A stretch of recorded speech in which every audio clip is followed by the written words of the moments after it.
YS Jaganmohan Reddy ప్రధానంగా రెండు అంశాలపైన దృష్టి సారించారు. అందులో మొదటిది పార్టీ నిర్మాణం, రెండోది పార్టీ ప్రజాక్షేత్రంలోకి వెళ్లి పోరాటం చేయడం. మెడికల్ కాలేజీల ప్రైవేటీకరణకు వ్యతిరేకంగా వైఎస్ఆర్సీపీ కోటి సంతకాల కార్యక్రమాన్ని నిరాటంకంగా కొనసాగిస్తోంది. మొదటిది పార్టీ నిర్మాణం. పార్టీ నిర్మాణంలో భాగంగా జగన్మోహన్ రెడ్డి యాక్టివ్ గా ఉండే కార్యకర్తలకు, కష్టపడే వారికి కమిటీల్లో అవకాశం కల్పిస్తున్నారు. కమిటీలన్నీ డిసెంబర్ లోపు పూర్తి కావాలని ఇప్పటికే అల్టిమేటం విధించారు. మరోవైపు సభ్యత్వ నమోదు ప్రక్రియకు కూడా వైఎస్ఆర్సీపీ వెళ్లబోతోందంటూ ఒక ప్రచారం. ఇవన్నీ పూర్తయిన తర్వాత జగన్మోహన్ రెడ్డి జిల్లాల పర్యటనకు వెళ్తారు. ఆ తర్వాత పాదయాత్రగా ప్రజల్లోకి వెళ్తారు. పాదయాత్రగా వెళ్లే ముందు పార్టీ కమిటీలన్నీ పూర్తయి సభ్యత్వ నమోదు ప్రక్రియ పూర్తి అయితే జగన్మోహన్ రెడ్డి పాదయాత్రకు వెళ్ళినప్పుడు పార్టీ క్యాడర్ మొత్తం యాక్టివ్ గా పనిచేస్తుంది. అదే సమయంలో ఎన్నికలకు ముందు పార్టీ క్యాడర్ మొత్తం ప్రజా వ్యతిరేక విధానాలను ప్రభుత్వానికి వ్యతిరేకంగా ప్రజల్లోకి తీసుకువెళ్ళడానికి అవకాశం ఉంటుంది. అందుకే పార్టీ నియామకం పైన ముందుగా జగన్మోహన్ రెడ్డి ఫోకస్ పెట్టారు. అందులో భాగంగానే నియోజకవర్గాల ఇన్ఛార్జీల పైన ఇంకా ఎక్కువగా ఫోకస్ పెట్టారు. నియోజకవర్గ ఇన్ఛార్జీల పైన ఎప్పటికప్పుడు జగన్మోహన్ రెడ్డి రిపోర్ట్ తెప్పించుకుంటున్నారు. జిల్లా అధ్యక్షుల ద్వారా రిపోర్ట్ తెప్పించుకుంటున్నారు. తనకున్నటువంటి ప్రత్యేకమైన సోర్స్ ద్వారా నియోజకవర్గాల నుంచి ఆ నియోజకవర్గ ఇన్ఛార్జ్ల పనితీరు పైన జగన్మోహన్ రెడ్డి రిపోర్టులు తెప్పించుకుంటున్నారు.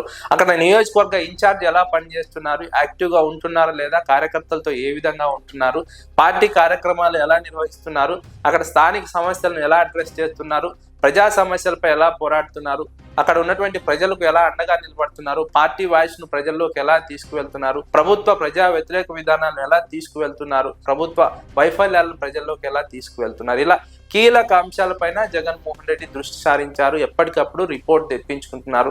అలా రిపోర్ట్ తెప్పించుకొని ఎవరైతే యాక్టివ్ గా పనిచేయడం లేదో అలాంటి వారిని పిలిపించి మరీ హెచ్చరించి పంపిస్తున్నారు. మారాలి, మారకపోతే మార్చేస్తామని జగన్మోహన్ రెడ్డి నేరుగా ఆ నాయకులకు చెబుతున్నారు.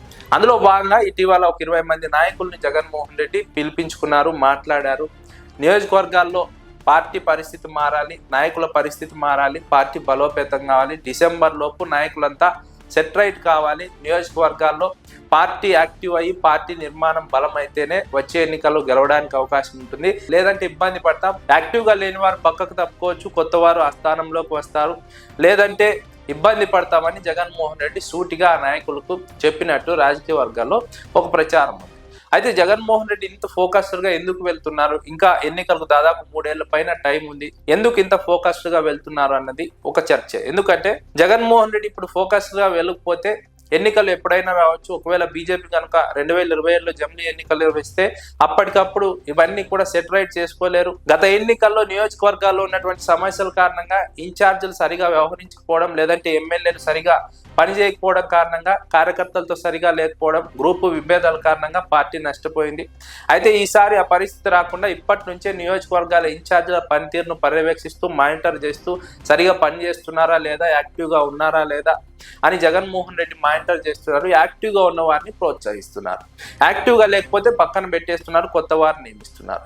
ఇప్పటి నుంచే ఈ రకంగా ముందుకు వెళ్తే 2027లో జరిగిన, 2029లో జరిగిన సన్నద్ధంగా ఉండొచ్చు, ఎప్పుడు ఎన్నికలు జరిగినా రంగంలోకి దిగేందుకు సిద్ధంగా ఉండవచ్చు అన్నది జగన్మోహన్ రెడ్డి ప్లాన్. అందుకే ఇప్పటి నుంచే పార్టీ నిర్మాణం పైన ఫోకస్ పెడుతున్నారు. నియోజకవర్గాల ఇన్ఛార్జీల పనితీరు పైన, నియోజకవర్గంలో పార్టీ బలోపేతం పైన జగన్మోహన్ రెడ్డి దృష్టి సారించి ప్రత్యేకంగా నియోజకవర్గాల ఇన్ఛార్జీలను పిలిపించుకొని వారితో మాట్లాడి వారిని హెచ్చరించి పంపుతున్నారు. పనితీరు మార్చుకోవాలని చెప్తున్నారు, లేదంటే మార్చేస్తున్నారు. ఇలా ఫోకస్డ్ గా వెళ్లడమే వ్యూహాత్మక వైఖరిగా రాజకీయ విశ్లేషకులు ప్రధానంగా జగన్మోహన్ రెడ్డి విషయంలో ప్రస్తావిస్తున్నారు.